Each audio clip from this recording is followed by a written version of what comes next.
Merci beaucoup. Prions. Père Céleste, nous sommes de nouveau assemblés au nom de ton Fils bien-aimé, le Seigneur Jésus, pour lui exprimer de nouveau notre amour par l'adoration. Nous prions que son Esprit vienne parmi nous et donne à chacun de nous une portion de cet Esprit qui nous accordera la grâce, qui nous soutient pour achever le voyage et combattre le combat qui nous attend, le combat de la foi. Accorde-le, Père, et romps pour nous cet après-midi le pain de vie, afin de nous fortifier. Car il est écrit, « L'homme ne vivra pas de pain seulement, mais de toute parole qui sort de la bouche de Dieu. » Puissions-nous l'entendre cet après-midi, au nom de Jésus-Christ. Amen. Vous pouvez vous asseoir. Je tiens à féliciter frère Carlson. Il vient de me laisser monter avec à peine 10 minutes de retard. Il fait des progrès. Encore une semaine de réunion, nous allons simplement... Je serai probablement ici à l'heure. Nous sommes très heureux de ce privilège. Eh bien, ce soir, c'est notre dernier soir pour cette série de réunions. Et je voudrais vous laisser partir à temps pour que vous puissiez prendre votre souper.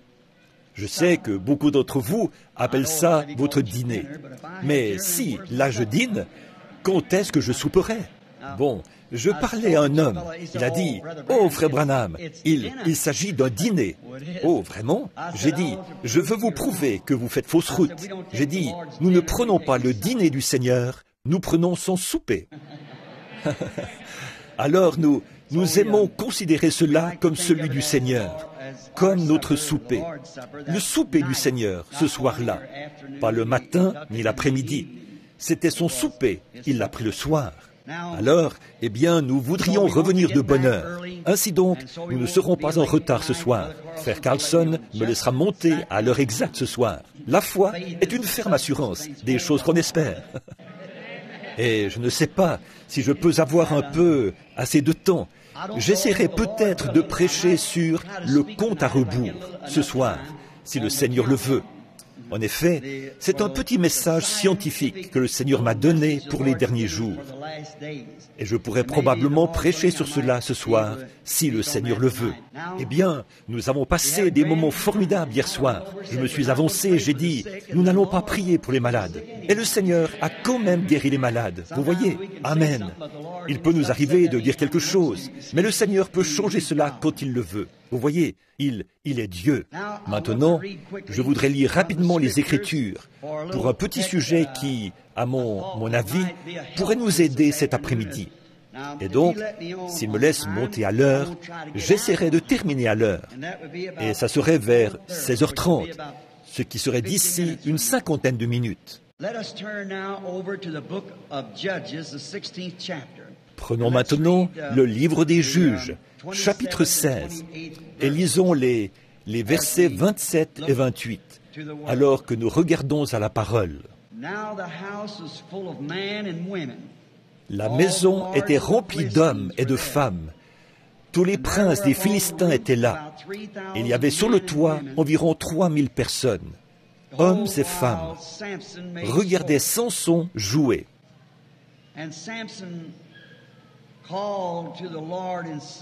Alors Samson invoqua l'Éternel et dit, « Seigneur, souviens-toi de moi, je te prie. Ô Éternel, donne-moi de la force seulement cette fois, et que je puisse tirer vengeance des Philistins pour mes 2 yeux. » Prions encore.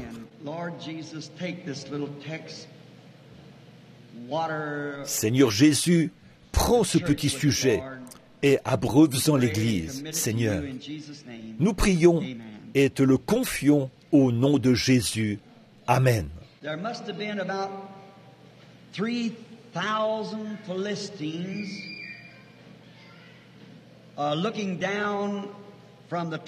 Il y avait probablement 3000 Philistins qui regardaient du haut de la tribune de cette immense arène quand ces 2 personnes sont entrées dans l'arène cet après-midi-là.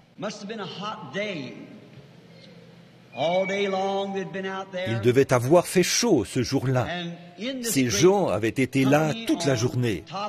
Et là, dans cette grande foule, haut de cette immense arène construite sous une forme semblable à celle d'un champignon à l'envers, son poteau central au milieu qui s'étendait un peu comme ceci, et ces deux poteaux-là qui soutenaient le tout, tous les spectateurs.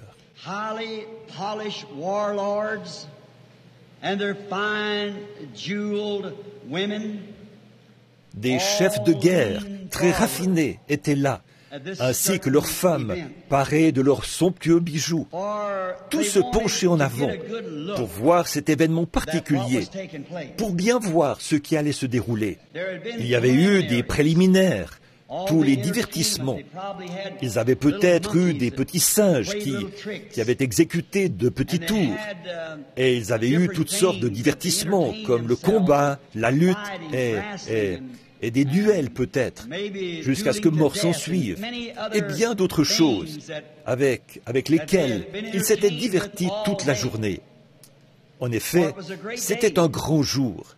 Mais là, l'événement principal était arrivé. Vous savez comment l'on attend tous patiemment pendant que les préliminaires se déroulent. Et les gens attendent l'événement principal. Et c'est là que tout le monde se redresse et prête attention. On le remarque durant nos services religieux, lorsqu'on chante et qu'on donne des témoignages et qu'on prêche et tout. Mais l'événement principal, c'est de voir ce que le Seigneur va faire, voir le but pour lequel il nous a rassemblés. Nous nous attendons tous à voir quelle sera réellement l'issue de tout cela, l'événement principal. Dans tous les cas, c'est la même chose. Nous sommes toujours dans l'attente de voir l'événement principal. Et ils s'étaient tous levés pour regarder devant, pour voir ce qui se passait, parce qu'on leur présentait l'événement principal. Et tout ce qu'ils ont vu, c'est un aveugle conduit par un jeune garçon. Les couloirs avaient résonné tout l'après-midi à cause de ces orgies de l'ivresse, alors qu'ils se passaient le whisky et leurs boissons fortes, leurs belles femmes peinturlurées et parées de bijoux, et ces puissants chefs de guerre, ces hauts dignitaires et tout.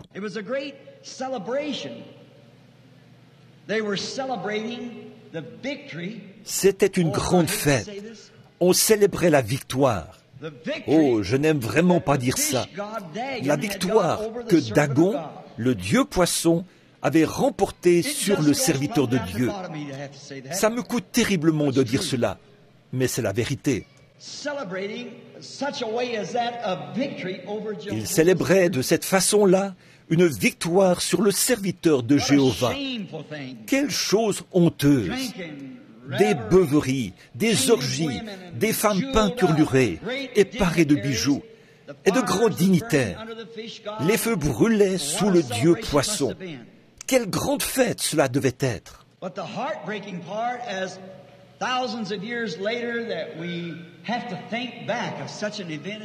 Mais le plus douloureux dans tout ça, c'est que des milliers d'années plus tard, nous devons nous souvenir d'un tel événement. Alors que le grand Dieu du ciel avait résolu en son cœur qu'il détruirait cette nation parce qu'ils étaient païens et que Dieu avait envoyé un homme pour faire ce travail. Et voici que le Dieu poisson, une idole, célébrait une victoire remportée sur le serviteur de Jéhovah. Ce n'était pas Jéhovah qui avait perdu, c'était le serviteur qu'il avait envoyé pour faire ce travail, qui avait perdu la victoire. Quel spectacle! Comme c'était honteux! Ce garçon a conduit cet homme aveugle qui longeait le couloir en tâtonnant jusqu'à atteindre ces énormes poteaux centraux sur lesquels reposait cet immense champignon à l'envers, ou bien cette sorte de parapluie où les gens regardaient vers le bas, comme ceci, depuis ces sortes de grands piliers en long et en large, qui maintenaient la chose bien en place. Ils étaient faits de pierre qu'on ne pourrait pas reproduire aujourd'hui. Plus personne ne peut les construire comme ça.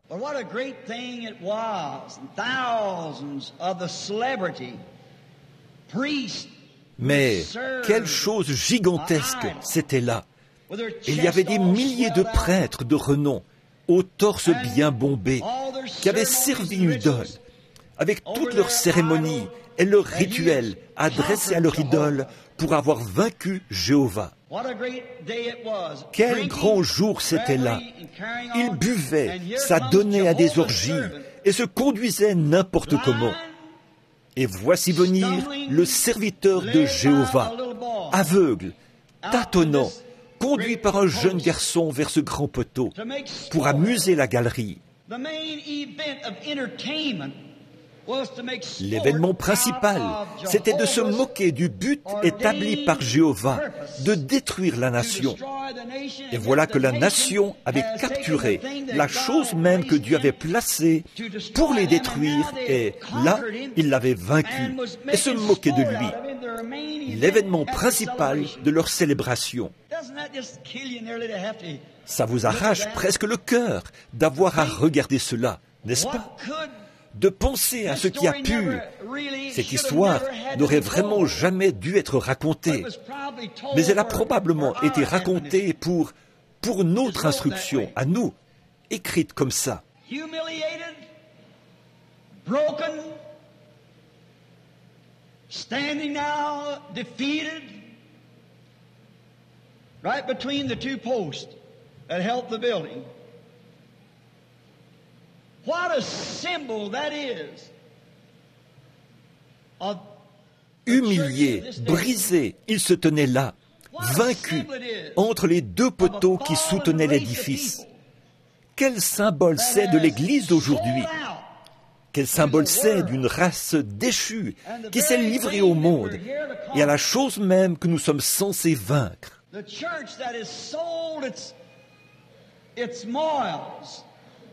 That sold the Bible, sold its strength,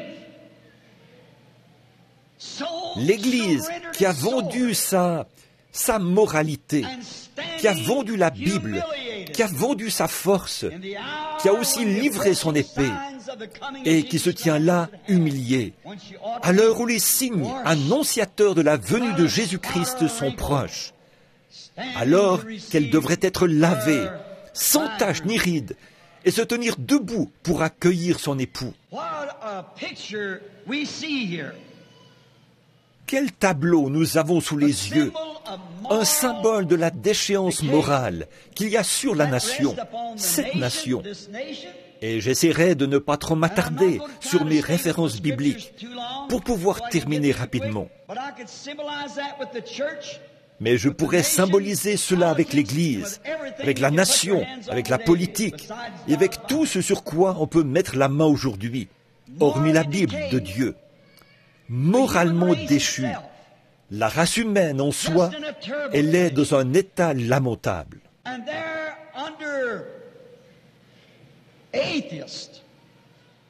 Et là, sous les regards des athées et des incroyants, qui se permettent de montrer l'Église du doigt, elle qui devrait avoir le message de ce jour, et de lui demander « Qu'est-ce que tout cela signifie ?» Là, elle n'a pas de réponse.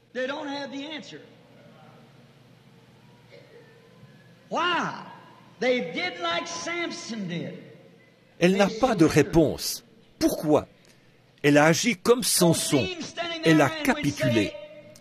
En le voyant debout là, on aurait dit « C'est donc lui, Samson ?» Représentons-nous une image de cela, de ce grand et puissant guerrier. Représentons-le nous cet après-midi. Il avait de larges épaules, une grande carrure. Et voilà ce grand gaillard qui se tient là, rendu aveugle, attaché avec de petites cordes, et conduit jusqu'au milieu de la cour, humilié, brisé, vaincu. Et le grand Dieu du ciel qui regardait cela d'en haut. Et ici-bas, ces critiqueurs, des soldats ivres qui regardaient vers le bas. J'imagine que beaucoup de Philistins, alors qu'ils se tenaient là, avaient même ressenti une grosse frayeur en entendant son nom. Autrefois, Samson était un nom puissant. C'était aussi le cas du christianisme, de l'Église. Et je vais faire un parallèle entre l'Église et cette scène.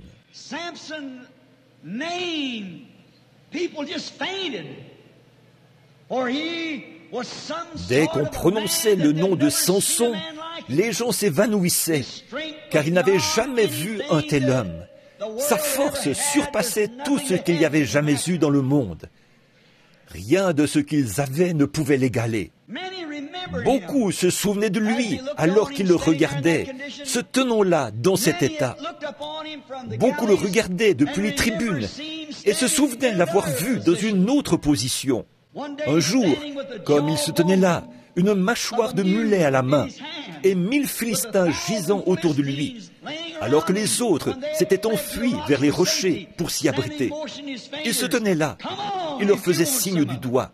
« Allez, venez, si vous voulez goûter un peu à ça. » Mais regardez-le maintenant. Beaucoup de Philistins, alors qu'une prostituée, un soir, l'avait incité à entrer dans la ville de Gaza. Ces derniers avaient pris les énormes portes, qui devaient bien peser des tonnes. Ils l'ont enfermé à l'intérieur et l'ont eu. Ils ont envoyé chercher des soldats et ont dit, « Maintenant, nous l'avons eu. Nous l'avons cerné. » C'est ce que le diable cherche toujours à faire. Vous cerner sur un point. Mais souvenez-vous, quand Samson s'est réveillé le lendemain matin, ou cette nuit-là plutôt, quand il a constaté qu'il avait été cerné, il pouvait toucher l'arrière de sa tête et savoir qu'il était toujours un fils de l'alliance de Dieu et que rien ne pouvait le bloquer. Autrefois, l'Église aussi était comme ça. Qu'est-ce qu'il a fait? Il s'est levé, a descendu la rue, a arraché ses portes de leur cavité, les a placées sur ses épaules et monté jusqu'au sommet de la colline et s'est assis. Beaucoup de ceux qui étaient présents cet après-midi-là se souvenaient de cet événement. Mais regardez-le maintenant, rendu aveugle, ridiculisé, un objet de moquerie pour l'ennemi.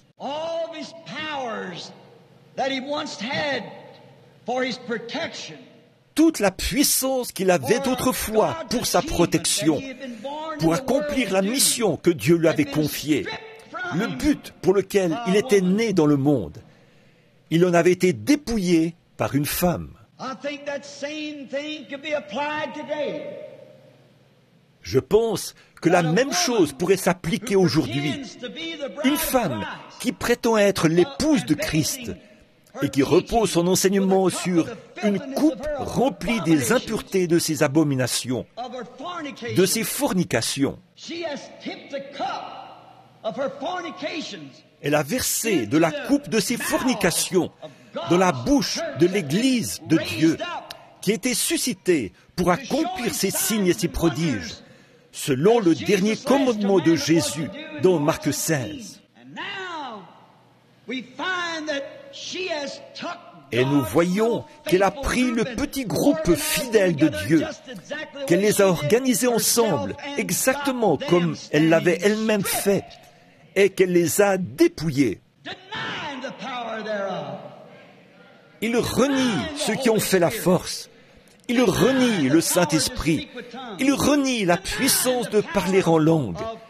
Ils renient la puissance du Saint-Esprit, de ressusciter les morts, de guérir les malades et de chasser les démons. Et maintenant, les Philistins sont sur toi. Que vas-tu faire maintenant que tu es dépouillé? Oh, ce qui a dû traverser l'esprit de cet homme. Nous avons vu ce qui avait dû traverser l'esprit des Philistins. Ils l'avaient connu. Eh bien, j'en entends un s'approcher peut-être de l'autre et dire, je me souviens du temps où, dès qu'on disait « Samson », tous les Philistins fuyaient, comme des rats vers un trou. J'ai entendu dire qu'autrefois, 1000 hommes marchaient dans le désert, et dès qu'on disait « Samson arrive », ils jetaient leurs armes, et ils couraient se mettre à l'abri aussi vite que possible.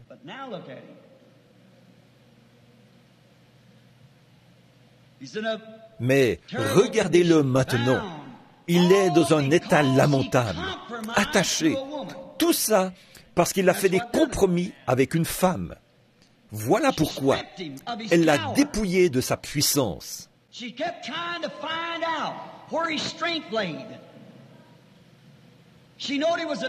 Elle cherchait sans arrêt à savoir où résidait sa force. Elle savait qu'il était un homme costaud, mais eux aussi, ils avaient des hommes costauds. Mais cette Delilah, c'était une vraie Jézabel. Elle savait comment le convaincre, comment l'envoûter et lui dire qu'elle l'aimait, lui. Mais elle cherchait constamment à découvrir où résidait sa force.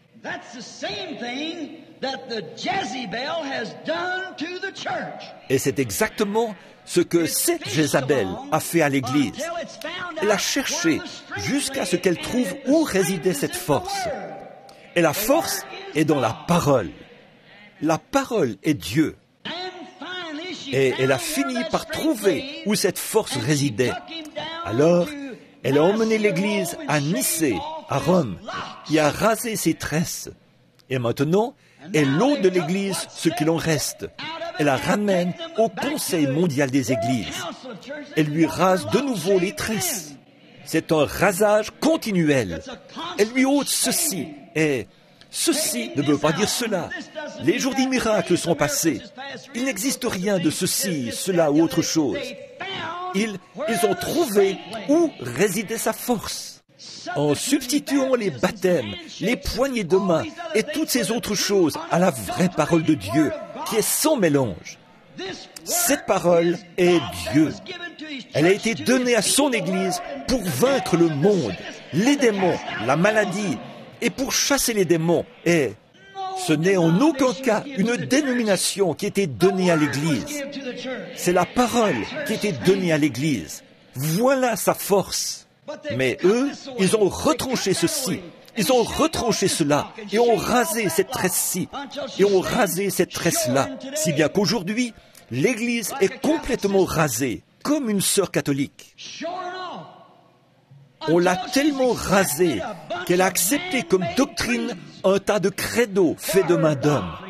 Et c'est exactement ce que le prophète avait dit qu'elle ferait.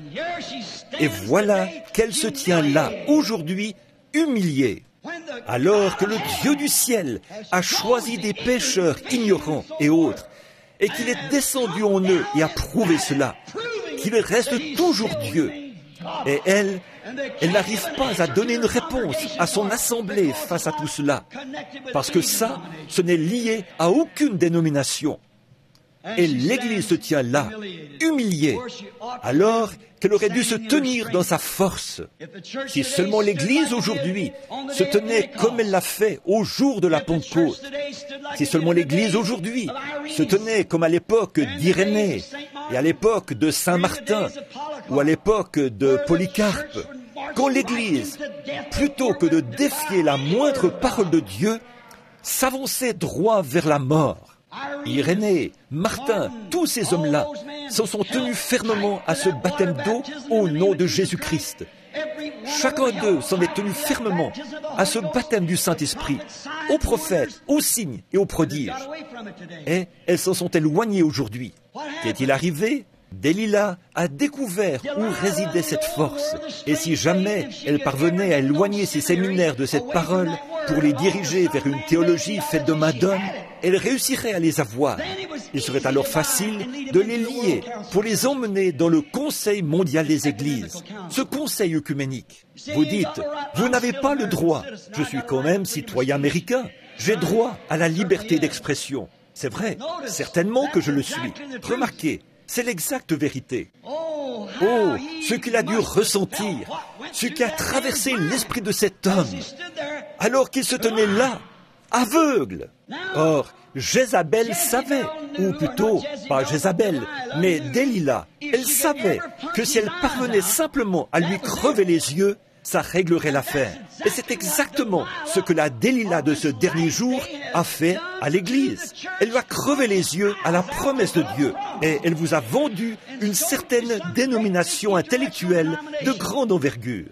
Tout le monde aime acheter, dire « J'appartiens à la première Église, j'appartiens à cela, ici, Voyez, tant que le diable peut crever vos yeux à la parole de Dieu et à la promesse de Dieu, peu importe combien cela a l'air insensé, c'est la promesse de Dieu. Maintenant, je n'approuve pas les sectes, pas du tout. Mais on reconnaît ces sectes à leurs œuvres. De même, on reconnaît l'Église de Dieu à ses œuvres. Mais j'essaie de dire ce que Delilah a fait à Samson. Maintenant, considérons les choses du côté de Samson, ce qui a dû traverser l'esprit de cet homme alors qu'il se tenait là. Toutes les grandes victoires qu'il avait remportées autrefois ont dû lui traverser l'esprit. Maintenant, l'événement se déroule. Le divertissement de l'après-midi est sur le point de commencer. Ceux qui doivent être divertis pensent à ce que cet homme était autrefois, et le voilà, se tenant là, pensant à ce qu'il avait été.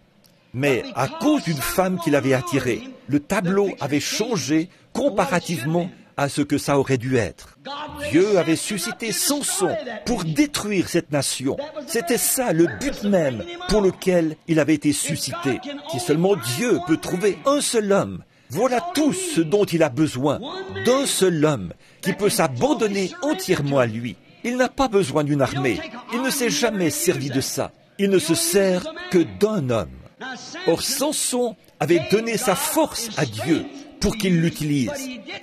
Mais il ne lui avait pas donné son cœur. Il avait donné son cœur à Delilah et sa force à Dieu. Mais vous devez abandonner votre âme, votre corps, votre esprit, votre force, tout ce que vous êtes à la volonté de Dieu et devenir son prisonnier. Vous serez forcément prisonnier de quelqu'un. Vous ne vous appartenez pas. Vous êtes prisonnier de quelqu'un. Vous êtes soit prisonnier du diable, connaissant cette vérité, mais ne voulant pas vous y abandonner, soit prisonnier du monde et vous vous abandonnez à Dieu. C'est soit l'un, soit l'autre. Vous êtes soit prisonnier du diable pour le péché, soit prisonnier de Dieu pour la justice. Vous êtes soit l'un, soit l'autre. Et là, Samson pense aux grandes victoires qu'il avait remportées. Il lui est sans doute venu à l'esprit que, lorsqu'il était un jeune garçon, Dieu l'avait confirmé et avait donné des instructions à sa mère, qu'il ne fallait pas qu'elle prenne de boissons fortes ou qu'elle devait surveiller son alimentation.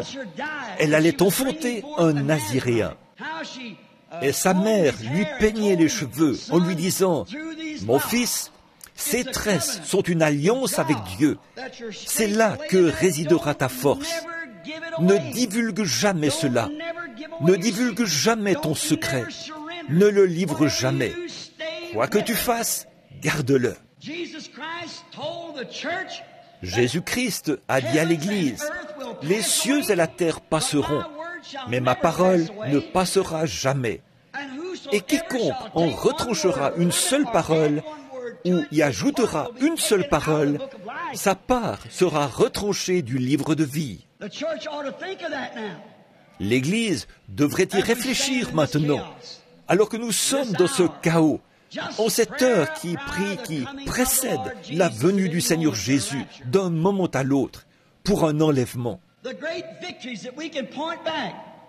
Ces grandes victoires auxquelles nous pouvons nous référer, celles d'autrefois, durant la Réforme, à l'époque d'Irénée et de Saint-Martin, de Patrick, et de ceux qui ont protesté contre ces organisations.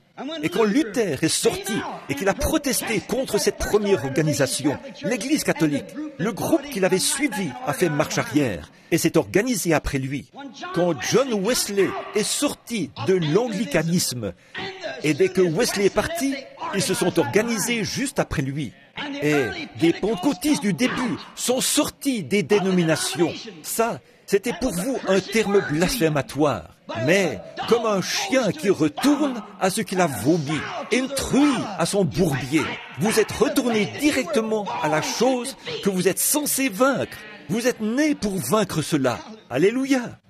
Ça me brise d'autant plus le cœur d'avoir à penser à la victoire que Dagon avait remportée sur Samson là-bas. Je vois celle que Jézabel a remportée sur l'Église. Et c'est pour ça que de toutes mes forces, et avec chaque fibre de mon corps, je m'efforce de protester contre cette chose et de rappeler cette Église à son lieu de repentance.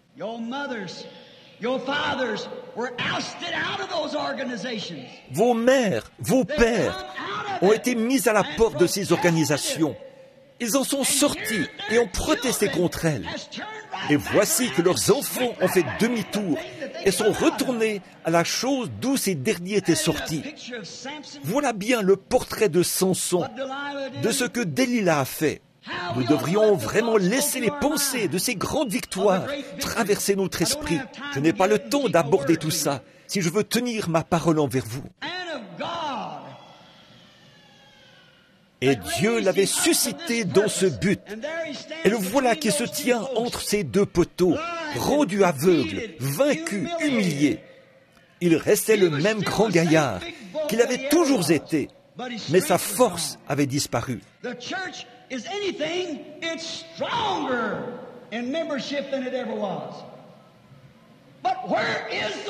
L'Église est tout en termes d'adhésion. Elle est plus forte que jamais.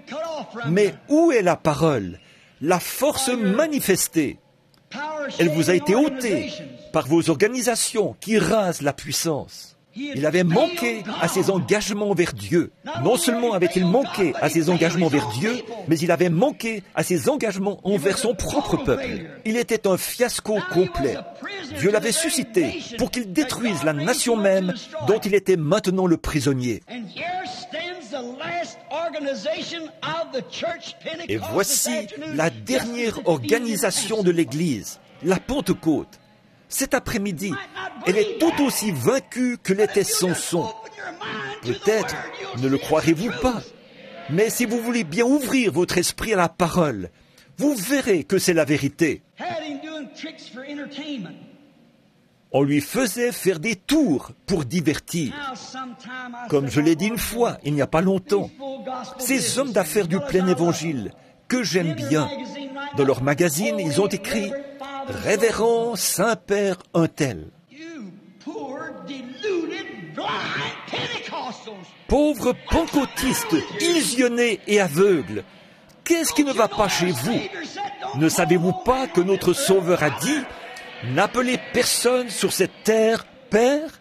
Vous ne vous rendez donc pas compte que le diable ne fait que prendre ici quelqu'un qui était mis à la porte de l'une de ces organisations pour vous réduire à n'être qu'un objet de risée? Elles ne vont pas entrer. Ne laissez personne vous dire qu'elles entreront. Qu'est-ce qui ne va pas chez cette église illusionnée? Le monde lui a crevé les yeux. Ne savez-vous pas que Jésus a dit que cela arriverait? Et quand la Vierge endormie est venue acheter de l'huile, elle ne l'a jamais obtenue. Voilà la Vierge endormie. Les luthériens, les méthodistes, les presbytériens, ils ne l'obtiennent pas. Ils ont beau parler en langue et sauter, mais ça ne veut rien dire du tout. J'ai vu des païens faire la même chose, et des adorateurs du diable parler en langue, sauter, chanter et pousser des cris, boire du sang dans un crâne humain, invoquer le diable et parler en langue. N'allez pas vous appuyer sur des sensations. C'est la parole de Dieu qui ne passe point. La voici vaincue, tout autant que Samson l'avait été. Elle est en train de faire des tours à présent.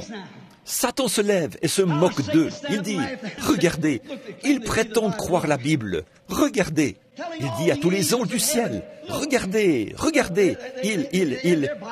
Oui, ce sont des croyants de la Bible, chacun d'eux. Regardez-les se rassembler. Je vais tous les jeter là, chacun d'eux. Exactement. Et va les amener jusqu'à ce point. C'est exactement ce que dit l'Écriture. Il faut qu'ils le fassent. Les voilà vaincus. Delilah, ils ont les yeux crevés, si bien qu'ils ne peuvent pas voir la vérité. Jésus a dit aux pharisiens, vous avez des yeux et vous ne voyez pas. Vous avez des oreilles et vous n'entendez pas. Pourquoi? Il a dit, en effet, Ésaïe a dit cela. Il s'est reporté à la parole, au prophète. Dieu lui-même, Jésus-Christ, s'est reporté à la parole de son prophète. Et aujourd'hui, le Saint-Esprit réveille votre mémoire. Emportés, enflés d'orgueil, aimons le plaisir plus que Dieu. Les femmes, maquillées, portant des shorts, se comportant comme le monde, se coupant les cheveux et faisant tout cela. ayant l'apparence de la piété, mais reniant ceux qui ont fait la force. Eh bien, vos propres œuvres démontrent que vous ne croyez pas. Le Saint-Esprit, dans la parole, se reporte de nouveau à la parole. Oh, vous dites, je l'ai reçu. Quand vous prenez un médicament pour une maladie, s'il ne fait pas effet, vous feriez mieux de changer votre médicament. Vous mourrez dans vos péchés. La nation, le but même, la chose même pour laquelle ils ont été suscités, celle qu'ils devaient détruire. Samson en est maintenant victime. C'est pareil avec l'Église. Elle avait été suscitée pour faire honte au système des dénominations et à la mondanité dans les dénominations. Et vous, vous êtes entrés directement dans la dénomination. Et en faisant cela, vous ne pouvez pas suivre les Écritures.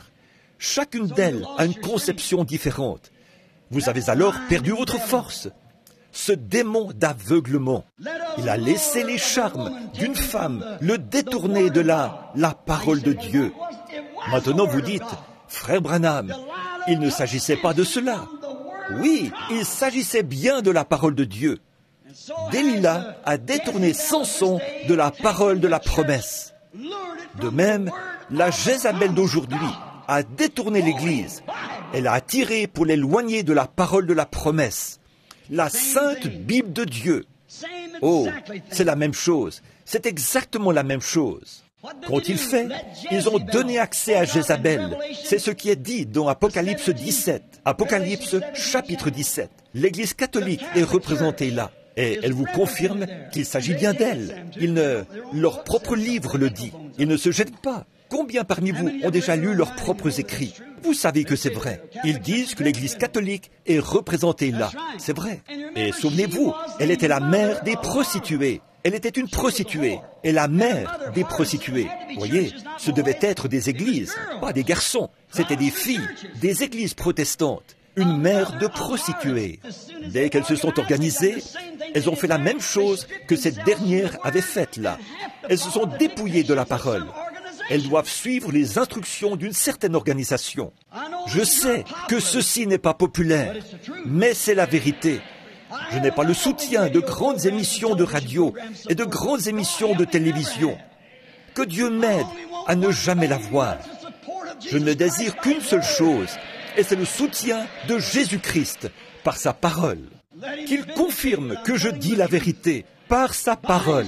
Que ce ne soit pas quelque chose de faux, quelque chose d'artificiel, des choses sans scrupules, mais que ce soit le véritable Saint-Esprit lui-même qui prenne la promesse de ce jour et montre que c'est la vérité. C'est tout ce que je désire ardemment voir. Comme Jésus l'a dit, si je ne fais pas les œuvres de mon Père, alors ne me croyez pas. Maintenant, aveugle. Oh, vous dites, nous ne sommes pas aveugles. Vous êtes aveugles. La Bible dit que vous l'êtes. Tout lecteur de l'Écriture sait que ceci, c'est l'âge de l'Église de Laodicée. Combien croient cela?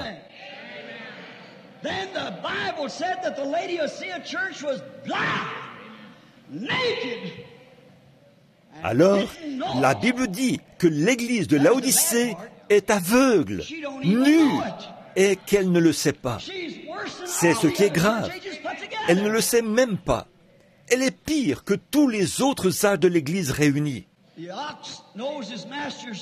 bœuf connaît la crèche de son maître, ou l'étable, et la mule connaît sa crèche. Et il a dit, mon peuple ne connaît rien.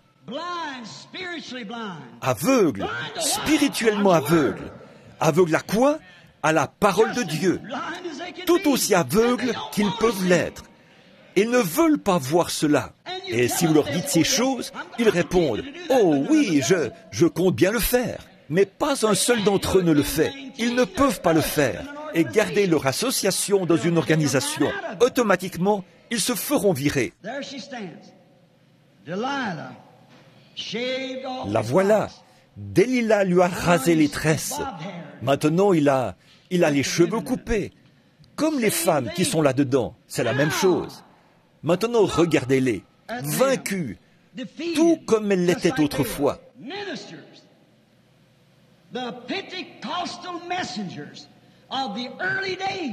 Les ministres, les messagers pentecôtistes du début, On n'aurait jamais fait croire à ces hommes-là que leurs propres enfants organiseraient des séminaires qu'eux-mêmes avaient critiqués par la parole de Dieu.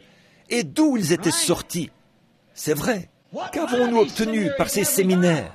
Ils ont introduit le monde dans l'Église. Un vieux ministre chantait autrefois. On a levé les barrières, on a fait des compromis avec le péché, on a levé les barrières, les brebis sont sorties. Mais comment les boucs sont-ils entrés?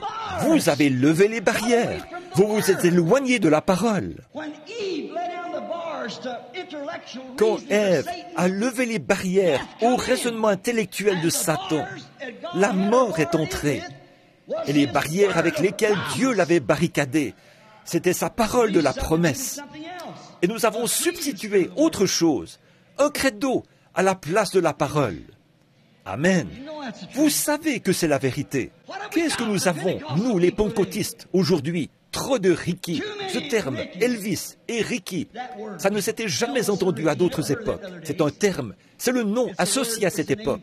Il cadre avec ceci. Il signifie quelque chose. Vous dites, un nom, ça ne signifie rien. Dans ce cas, pourquoi a-t-il changé le nom d'Abraham en Abraham? Pourquoi a-t-il changé le nom de Saul en Paul? Le nom de Simon en Pierre? Pourquoi a-t-il changé son propre nom? Pourquoi a-t-il changé celui de Jacob en Israël? Mais pas avant qu'il ait lutté avec l'Éternel, pas avant qu'il ait vaincu. Et Jésus, quand il a eu vaincu la mort, le séjour des morts et la tombe, la Bible dit qu'il a eu un nom nouveau. Jacob aussi, quand il a eu vaincu. Et si l'Église arrive à vaincre, alors elle ne dira plus « Je suis méthodiste, baptiste, presbytérienne ». Quand elle arrivera à vaincre ses credos et le monde qui l'a entraîné dans tout cela, elle reviendra l'épouse de Jésus-Christ, Madame Jésus-Christ. Amen. Quel triste spectacle, alors que nous voyons Samson se tenant là.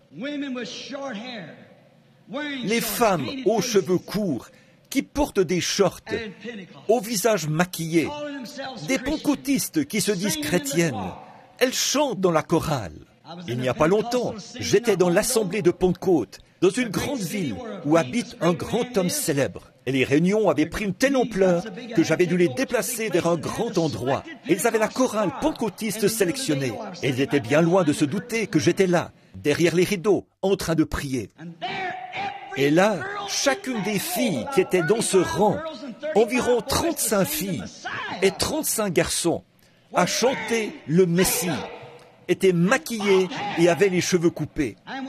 Et quand David Duplessis recueillait une offrande pour les missions, il mimait l'aveugle Bartimée.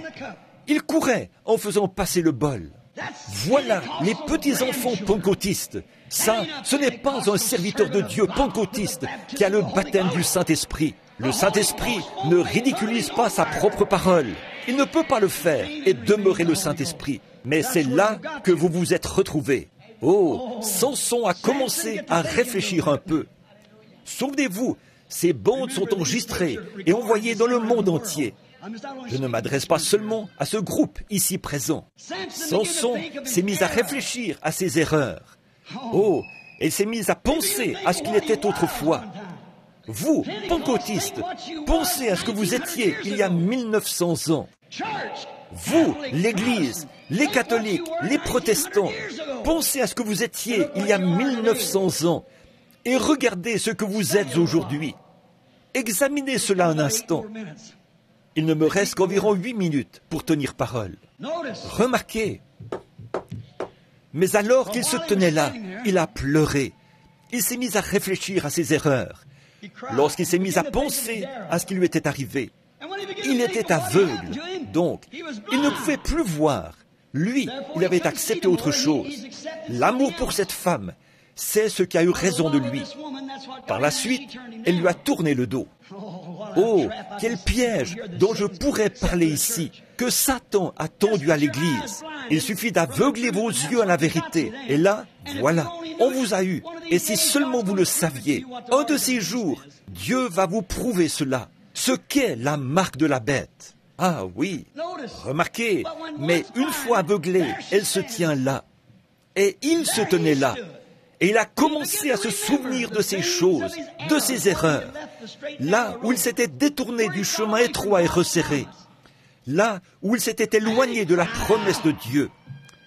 Et il s'était crié, « Seigneur, tire vengeance pour mes yeux. » Pourquoi a-t-il fait cela? Il savait qu'il y avait une possibilité. Maintenant, c'est là que je veux que vous écoutiez. Samson a dû penser à toutes les fois où il s'était écarté du sentier. C'est là qu'il a pris conscience de cela. Mais c'était trop tard. Il a pris conscience de cela, les fois où il s'était écarté du sentier. Et il s'est dit, il doit y avoir une possibilité que Dieu réponde. Il savait que s'il pouvait se repentir et amener Dieu à voir qu'il regrettait son erreur, il y avait une possibilité que Dieu accomplisse quand même sa promesse. Dieu le fera. Il va le faire. C'est pareil maintenant. Dieu aura cette Église. Ne vous en faites pas. Elle sera là. Le Saint-Esprit agira tellement dans l'Église que l'Église et Christ seront le même esprit. Luther s'est tenu aux pieds avec la justification. Wesley s'est tenu aux pulsations de l'amour avec la sanctification. Mais ceci s'est élevé jusqu'à la tête maintenant. Vous voyez, c'est au-delà de tout ça. Elle en a fait une dénomination, et le vigneron est venu émonder la vigne. Ils sont morts, ils ne sont plus jamais revenus, ils ne reviendront plus jamais. Mais là, il y a toujours une semence de vie qui avance. Mais remarquez, Samson s'était dit qu'il devait y avoir une possibilité.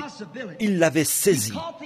Mais ce qui est triste aujourd'hui, c'est que l'Église ne saisit pas cela. Les gens ne se rendent pas compte qu'un réveil est possible. Ils ne se rendent pas compte de cette possibilité. Ils n'ont pas encore saisi la vision. Ils restent simplement immobiles. Oh, ils disent, « Eh bien, frère Branham, que faites-vous? Oh, je sais que vous tapez des mains, que vous avez de très grands rassemblements, et que le clinquant du monde vous fait briller de 1000 feux. Il vous faut fréquenter les endroits les plus grands. Il vous faut absolument avoir les meilleurs divertissements. Il vous faut faire ceci, cela ou autre chose. Il faut que votre pasteur soit un érudit de séminaire, avec un doctorat. Sinon, vous ne pouvez pas dire à vos voisins là que votre pasteur est un petit gars sauvé, sorti d'un champ de maïs là-bas. Notre pasteur est le docteur en droit un tel. Pour moi, ça veut simplement dire qu'il est plus éloigné de Dieu. C'est tout. Plus éloigné, car l'intellect l'éloigne toujours. Oh, vous brillez par votre savoir. Et une autre chose, au sujet d'une bonne partie de cette évangélisation moderne d'aujourd'hui, tout le mouvement pentecôtiste et les autres, et tout ça, c'est tout un spectacle hollywoodien. Oui, certainement que vous en brillez, comme les clinquants de la reine de Dagon, le dieu poisson. Mais ce clinquant, ce savoir et cette mise en scène intellectuelle qui brille de 1000 feux permettent au public de voir n'importe quelle défaite, et ainsi de suite. Toutes ces choses-là, ces conceptions intellectuelles de l'Évangile, et tout ça, n'amènent pas la puissance de Dieu, qui fait que les femmes cessent d'avoir les cheveux coupés, et que les hommes se comportent comme ils le devraient, qu'ils prennent leur place dans le foyer, et qu'ils élèvent leurs enfants comme ils devraient le faire. Ces choses n'amènent pas l'Esprit de Dieu. Samson se tenait là, tout aussi costaud que jamais. Et l'Église est plus importante en termes de membres qu'elle ne l'était il y a 40 ans. Mais où est l'Esprit de Dieu? Oh là là, où est l'Esprit de Dieu dans tout ça? Je vois l'Esprit de Hollywood, je vois l'Esprit du monde, je vois l'Esprit de tape à l'œil.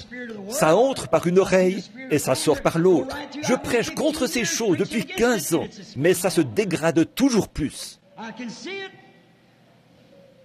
Je le vois bien, et je vois l'Esprit qui est là. Mais où est l'Esprit de Dieu qui peut saisir Dieu, qui peut reconnaître la parole elle-même quand elle est manifestée, qui peut reconnaître la vérité? Seul l'Esprit de Dieu peut faire cela. C'est vrai. Vous pouvez bien accepter l'éclat, le raffinement, les mises en scène. Le physique de Samson était toujours aussi imposant, mais sa force lui avait été enlevée. L'Église, la Pentecôte d'aujourd'hui, se tient là. Il y a 3 ans, je crois, le journal de l'Église catholique, le visiteur du dimanche, a déclaré qu'il faisait 1 million de conversions à la religion catholique en une année, mais que l'Église pentecôtiste en faisait plus que ça, 1 500 000. Eh bien, qu'avez-vous obtenu en faisant cela ? J'aimerais mieux en faire 5 qui pourraient abandonner leur vie à Christ. Il peut accomplir plus de choses avec 5 hommes ou un seul homme qui s'abandonne qu'il ne le pourrait avec 40 millions là qui sont dehors. Que signifie membre ? Ça veut tout simplement dire autre chose, que vous êtes aveuglé et que vous donnez encore plus de force à la prostituée. C'est vrai. Remarquez, l'Église, aujourd'hui, n'est pas disposée à payer le prix. Samson a fait le genre de prière qu'il fallait. « Seigneur, que je meure avec cet ennemi. » Oh là là, voilà, vous ne voulez pas mourir à votre orgueil. Vous ne voulez pas mourir aux choses du monde. Maintenant, souvenez-vous, en disant ceci, je m'adresse littéralement à des milliers de personnes dans le monde entier. Voyez, je ne m'adresse pas seulement à vous, ici, à Chicago. Je m'adresse au monde entier. Vous ne voulez pas mourir, mais c'est le seul moyen pour qu'un réveil soit possible. Vous, Samson aveuglé, ne voyez-vous pas que cette Delilah vous a aveuglé les yeux ? Et le seul moyen pour vous de ramener la force à l'Église, c'est de mourir à l'ennemi qui vous a fait entrer dans cette mondanité. Samson a dit que je meurs avec cet ennemi. Il y a un prix fort à payer. Vous devez mourir à la chose qui vous a entraîné dans cette chose-là. Vous devez mourir à la chose qui vous a entraîné, vous, les pentecôtistes, là où vous êtes cet après-midi. Vous devez mourir à cela. Samson était disposé à payer ce prix pour retrouver la puissance de Dieu dans sa vie. Je me demande si cet après-midi, l'Église est disposée à payer le prix et à mourir avec l'ennemi, la chose en question, toute votre popularité et tout votre ceci, cela, autre chose, pour simplement voir la puissance de Dieu revenir sur vous. Et que vous soyez disposés à devenir prisonniers de Jésus-Christ. Oh, j'entends certains de vous dire, oh oui, nous, on a des réveils, mais ce sont des réveils dénominationnels. Les unitaires veulent faire de tous les trinitaires des unitaires. Les trinitaires veulent faire de tous les unitaires des trinitaires. L'Église de Dieu veut contrôler l'Église de Dieu de la prophétie. L'une veut contrôler l'autre pour faire une grande dénomination. Vous ne vous rendez pas compte que vous êtes seulement en train de satisfaire les hommes. Nous sommes frères. Aucune dénomination ne peut séparer l'amour de Dieu. Nous sommes frères.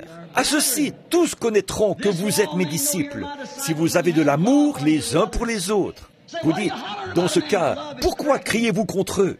L'amour est correctif. Si l'amour ne corrige pas, alors ce n'est pas de l'amour.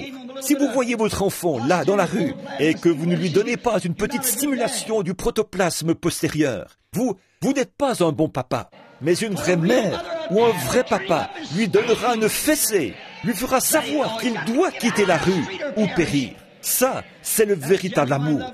Mais dire, Junior, mon chéri, je ne sais pas, toi peut-être que tu ne devrais pas être là-bas à cette heure de la journée, le temps de la faim, alors que les voitures roulent assez vite. Oh, non-sens, espèce de prédicateur efféminé qui n'a pas l'audace de prendre la parole de Dieu pour appeler les choses par leur nom.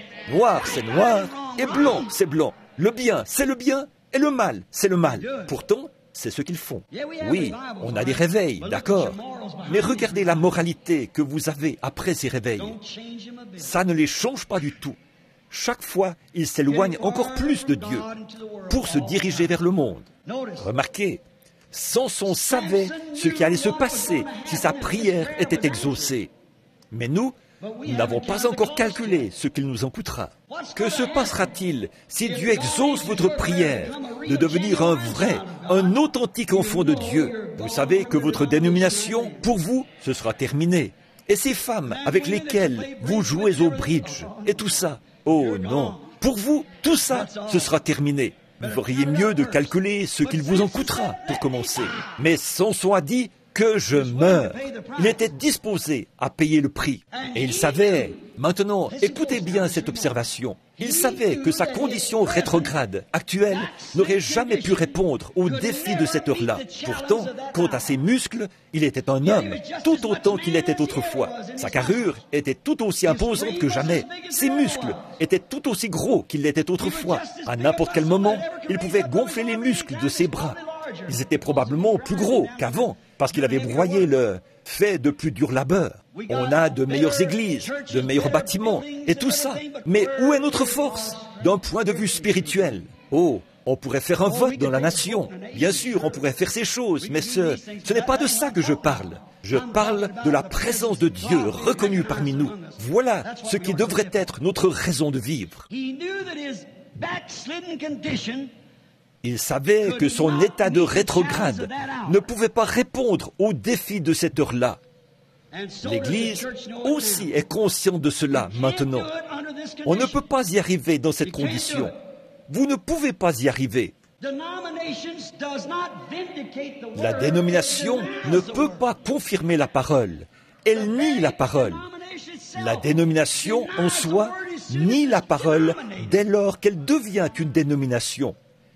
C'est cette chose-là elle-même qui, dès le départ, vous fait complètement passer de l'autre côté. Elle nie la parole. Tout le temps, il ne me reste qu'une ou 2 petites minutes. Mais remarquez, alors que je me dépêche maintenant pour tenir parole, pendant tout le temps où ils se tenaient tous là, ces pensées traversaient leur esprit. Et j'espère qu'elles traversent le vôtre. Ils n'ont jamais remarqué le moment où ces pensées ont traversé l'esprit de Samson. Peut-être qu'ils se sont fait passer la bouteille, qu'ils ont encore bu un coup. Leur belle femme hollywoodienne était là, cigarette au bec. S'il existait quelque chose de semblable à cette époque-là, je ne pense pas qu'ils étaient descendus si bas à cette époque-là. Mais elle s'était relevé les cheveux et avait bu un autre coup et criait « Salut Joseph » ou « Jean ». Ou vous là-haut, là-bas. On a joué aux cartes ensemble hier soir. On a participé à une grande fête. Il y a une possibilité que Dieu veuille m'exaucer. Il y a une possibilité. Et comme il y pensait, les Philistins n'avaient pas fait attention à lui, alors que ce jeune garçon avait détaché ses mains et avait reculé. Il avait dit, place mes mains sur le poteau. Il y a une possibilité. Oh là là, j'aimerais que l'Église voie ça. Un véritable réveil est possible. Qu'a-t-il fait? Il a levé ses orbites. Il n'avait plus Dieu, vers Dieu. Ils n'ont jamais remarqué le mouvement de ses lèvres, alors qu'il se confessait sincèrement. Nous n'avons pas simplement besoin d'un faible « Seigneur, pardonne-moi, ainsi que Jim, Joe et chacun de nous. Amen. » Nous avons besoin d'un nettoyage sincère, de la chair au concierge. Ils n'ont jamais remarqué les larmes qui coulaient de ses orbites, où se trouvaient ses yeux autrefois. Ils n'ont jamais remarqué le mouvement de ses lèvres, ses yeux, les larmes salées qui coulaient de ses orbites. Il voulait que Dieu confirme une fois encore sa parole pour prouver, comme je le dis à cette Delilah d'aujourd'hui, ou plutôt à ce Samson, Jésus-Christ est le même hier, aujourd'hui et éternellement. Une fois encore, pensait-il, ça arrivera. Pas une nouvelle dénomination, pas une nouvelle branche sectaire, mais une parole confirmée de toi, ô Dieu. Tu es toujours Dieu, je le sais. Je suis aveugle, je me suis écarté du droit chemin. Je ne suis pas digne de vivre. Que je meure avec cet ennemi. Tu m'as suscité pour que je le détruise. Et j'ai manqué à mon devoir envers toi, Seigneur. Mais tu peux encore m'exaucer. C'est possible. Une fois encore, Seigneur. Une fois encore. Il a prié très sérieusement. Il savait ce qui allait arriver. Seigneur, seulement cette fois encore, une fois encore, que je vois Jésus-Christ tel qu'il était hier. Quand il faisait cette prière, les larmes coulaient sur ses joues. C'était une confession en toute sincérité. C'est ce dont l'Église a besoin. Confessez que vous êtes dans l'erreur. Ne vous souciez pas de ce que le docteur Jones dit, ni de ce que n'importe qui d'autre dit. Si vous êtes en dehors de la parole de Dieu, confessez-le. Confessez que vous êtes dans l'erreur. Criez, une fois encore, Seigneur. Une fois encore. Une fois encore, Seigneur. Une fois encore. Tire vengeance de ces dénominations pour mon aveuglement et donne-moi la force, Seigneur, de secouer ce monde dénominationnel avec ta confirmation. Donne-moi la force, Seigneur.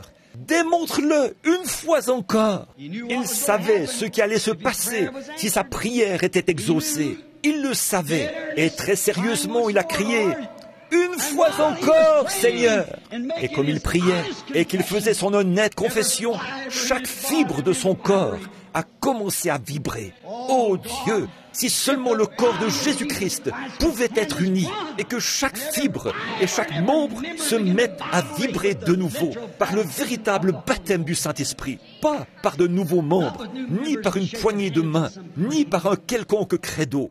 Alors que la force commençait à se propager dans ses gros muscles, chaque fibre a commencé à se contracter. Il a commencé à se sentir revivre et il a pivoté. Et à ce moment-là, le grand mur est tombé.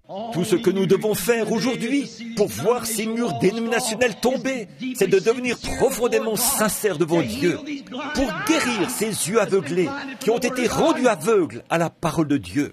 Ce fut la plus grande victoire que Samson ait jamais remportée sur chaque ennemi qu'il avait été suscité pour détruire, parce qu'il était disposé à confesser premièrement. Oh, vous, de la Pentecôte, tenez-vous-en à votre poste cet après-midi, à votre poste du devoir envers la parole de Dieu. Repentez-vous et criez d'une voix forte, « Seigneur Dieu, une fois encore !» Je vais vous dire quelque chose. Vous feriez mieux de détruire votre ennemi avant que votre ennemi ne vous détruise. C'est vrai. Ramenez les réunions de prière à l'ancienne mode, la vraie repentance remplie de piété, le service à l'autel qui dure une nuit entière. Oh, vous de la Pentecôte, écoutez-moi. Quittez cette corruption que Jézabel a produite parmi vous. Quittez-la vite et revenez à la parole du Seigneur, loin de ce spectacle hollywoodien. De tout votre cœur, revenez à la parole de Dieu, revenez à la puissance du Saint-Esprit. Vous, les femmes, habillez-vous comme des femmes. Vous, les hommes, comportez-vous comme des hommes, comme des fils et des filles de Dieu. Détournez-vous de ce système de Jézabel qui vous oppresse et vous aveugle. Que Dieu nous aide à avoir une vraie repentance, pas tiède. Vous n'allez pas y arriver. Je me dis qu'aujourd'hui, en ce moment même, alors que mon temps est écoulé, nous devrions nous lever et crier avec nos mains levées. Seigneur, une fois encore, oh Seigneur, une fois encore, levons-nous, tous ceux qui sont disposés à le faire, à voir un réveil, tous ceux qui sont disposés à mourir à ce spectacle hollywoodien, tous ceux qui sont disposés à mourir, à voir la puissance de Dieu venir à Sion avec joie. Sur toutes ces montagnes saintes, il ne se fera ni tort ni dommage. Levons les mains et crions, une fois encore, Seigneur, une fois encore, Seigneur, une fois encore, Seigneur, une fois encore, Seigneur, envoie le Saint-Esprit avec un vent impétueux, comme tu l'as fait au jour de la Pentecôte. Amen.